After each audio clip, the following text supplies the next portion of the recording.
uang di tangan kanan saya 8 miliar. 8 miliar sekarung. Seorang anak pegang uang 8 miliar.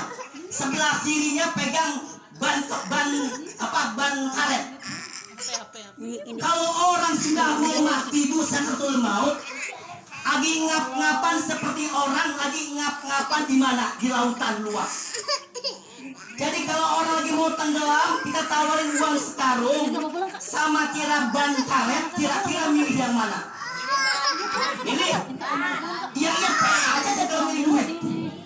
Apa neng? Begitupun orang tua kita, Bu. Orang tua kita lagi sakaratul maut, nggak butuh harta banyak, nggak perlu tanah banyak, nggak perlu dikasih mobil, nggak perlu dikasih rumah bertingkat. Tapi ketika lagi ngap-ngapan sakaratul maut, yang dia butuhkan adalah doa anak-anak yang soleh dan soleha. Rugi kalau kita nggak punya anak yang soleh. Masya Allah, punya anak 2, 1 si Mimin, 2 si Ito. Ada Mimin di sini, ada Mimin.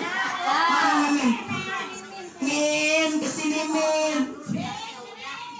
Ma, ini aduh napas, sudah Senin Kemis. Senin napas, Selasa enggak, Rabu enggak, Kemis bernapas lagi Min. Ma, kayaknya udah sebentar lagi nih Min. Ambilkan atau air Min, diambil sama si Min air. Begitu udah ngap-ngapan banyak. Itu dalam kitab Doatul Nasir diterangkan, Bu. Ini dari ujung kaki ini sampai sini 170 malaikat kedorong ruh kita. Dari sini 170 lagi, udah lepas, dorong lagi sampai pusar. Makanya kalau pegang dingin nih kaki ini. Dari sini sampai 170 malaikat kedorong sampai ke tenggorokan. Di tenggorokan kita ngap-ngapan. Itu orang tua yang orang tua butuhkan, bukan duit, tapi doa dari anak-anaknya. Si Mimin ngambil apa dibaca? Auzubillahi minasyaitonirrajim. Bismillahirrahmanirrahim. Tabarakalladzi biyadihil mulku wa huwa ala kulli syai'in qadir. Mantap nih. Mati dia bilang mantap. Nggak ada orang tua Bu ketika mau mati bilang ke si Mimin, si Ito, toh ada Mas Ito di sini. Ito kesini toh. Kebetulan si Ito tes orangnya apa? Suka tampil lagu dangdut. Goyang dompet, goyang dompet, goyang dompet. Itu mah yang mau mati toh kesini toh kesini. Emak ini emak udah tua, kayaknya mau udah bentar lagi. Mata udah merem kayak ada malaikat yang datang. Emak kayaknya bakal lagi mau dipanggil sama malaikat mau mati. Coba Min, ini kan 2 lagu request buat emak, nggak ada. Satu goyang dompet, gue juga kan empang, enggak. Ada orang mau mati begitu ada. Tapi bacaan ini lagu-lagu kagak ada. Makanya Masya Allah. Tuh makanya kalau orang mati ya, kenapa kalau dipandiin surat bacaan surat tabarok? Kalau ilmu enggak kenapa ayo? Jangan yang ibu yang sengaja nih. Ayo kenapa orang mati diingin surat tabarok, bukan surat yang lainnya kenapa? Hah? Hei ibu kenapa? Kok pada bengong? Hah? Kenapa?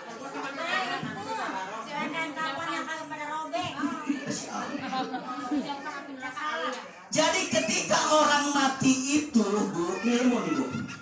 Ketika orang mati itu, kan begitu dicabut sampai ubun keluar ruhnya, dipegang di kepala malaikat.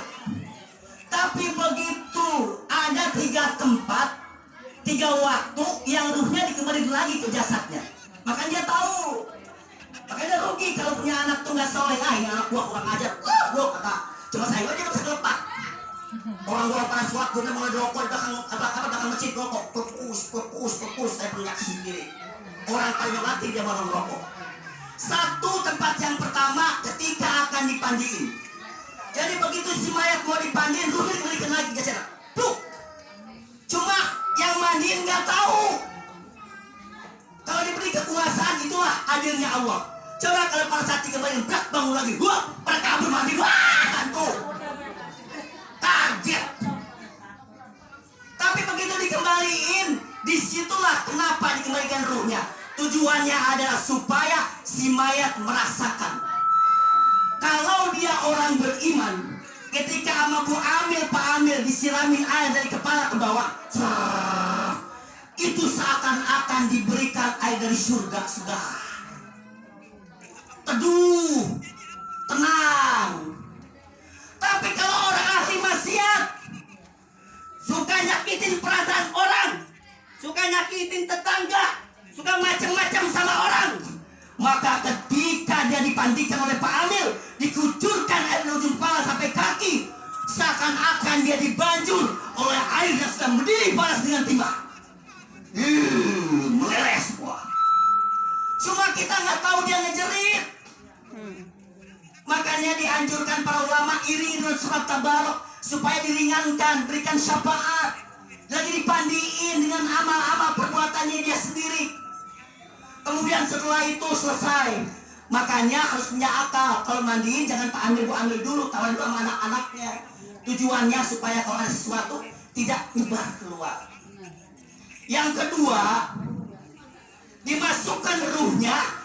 Begitu dia kan begitu dipanggil diangkatnya sama keluarganya, Bapak Amil. Diambil lagi ruhnya, plus tinggal jasadnya. Begitu dibawa ke kamar, mau dikapani, dimasukkan lagi ruhnya ke dalam tubuhnya. Cuma hebatnya Allah, adilnya Allah, walaupun itu lubang-lubang sempelin, nggak ada meledak, bersih total. Ada yang batuk, Pak, ini rokok aja, enggak. Walaupun jasadnya udah masuk, tapi tetap oleh Allah Subhanahu wa Ta'ala seakan-akan karena udah beda alam.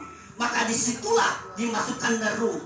Kemudian diambil kembali, ruh tersebut sudah rapi dibungkus. Anak lahir melihat-lihat wajah ayahmu, wajah ibumu. Ya ma, bapak, jangan tinggalin saya. Dulu gua masih hidup, gak bahan bagain.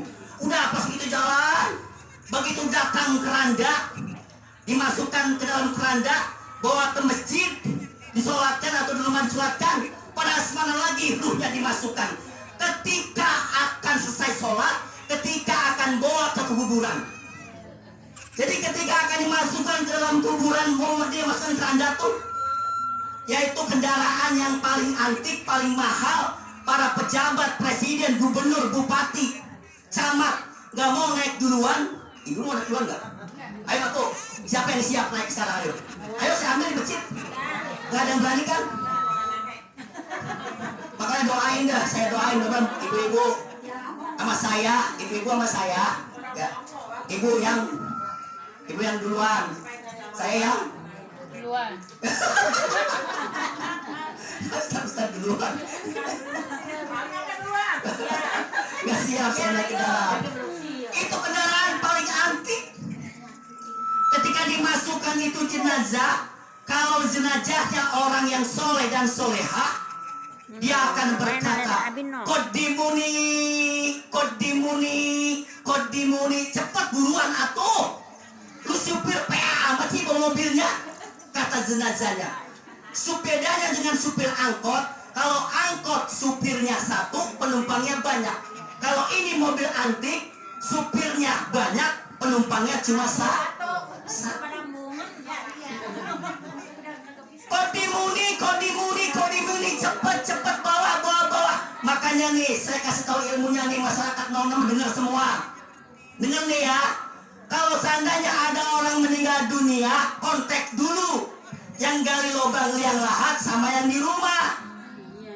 Jangan belum selesai liang lahat udah dibawa ke kuburan. Kasihan si mayat tertunda di jalan. Dia berkata kodimuni.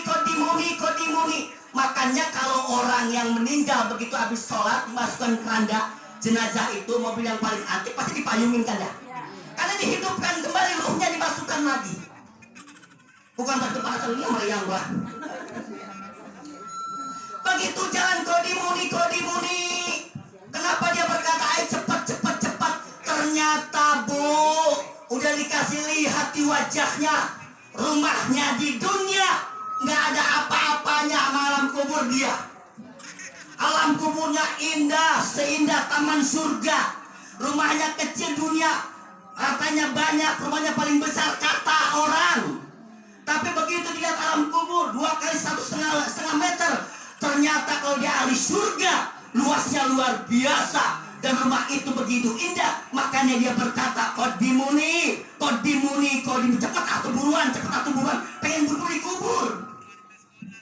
Kalau orang-orang ahli maksiat, Masya Allah, kasihan. Begitu ditaikin ke keranda, ya wailaha, celaka, aina tasabuna biha. Lontong, bocah, anak muda, gua mau digotong kemana? Turunin gua. Seberapa dia ngomel, Bu, pengen diturunin, cuma nggak ada yang denger. Kalau pada denger semua bagaimana, ayo? Ya digubrakan tuh jalan, injak kali. Orang minta orang. Untung awal aja yang nggak didengerin. Yang cuma denger tuh makhluk-makhluk. Makanya jangan heran kalau mayat kerana digotong ada ayam bengong, kok. Itu dia dengar. Ada embek bengong, ada burung suka bengong, itu semua pada dengar. Tapi kita jin dan manusia tidak dengar. Itulah kekuasaan Allah. Kalau kita dengar, nggak ada orang mau nganterin mayat ke kuburan. Nah kalau kita dengar mah mau nggak ada orang bicara, tadi keluarganya berziarah. Kalau seandainya tahu tuh, oh, balik lagi ziarah, Bu. Ada orang yang untung Allah mah. Masya Allah, panjang banget ceramah ya. Udah segitu aja dah. Sian sini ibu udah pada ini. Saya doakan mudah-mudahan guru saya, Ustaznya Hafsah, beserta keluarganya, orang tua saya, guru saya juga, Bapak Jahali bin Saad, adalah panutan saya. Mudah-mudahan kerangka di alam kuburnya terima segala. Saya yakin beliau adalah orang baik. Ibu-ibu bersaksi semuanya, beliau adalah orang baik. Selalu sama orang tersenyum, baik sama orang, nggak mau ngomong kecuali yang penting-penting. Itulah karakter dari almarhum, yaitu Bapak Jahal. Saya kenal beliau. Kita doakan mudah-mudahan ahli surga, amin ya Allah ya rabbal alamin. Wabillahi taufiq wal hidayah. Wassalamualaikum warahmatullahi wabarakatuh. Terima kasih Bapak Ustaz Al-Madani yang telah memberikan tausiah atau ilmu kepada kita semuanya. Semoga bermanfaat.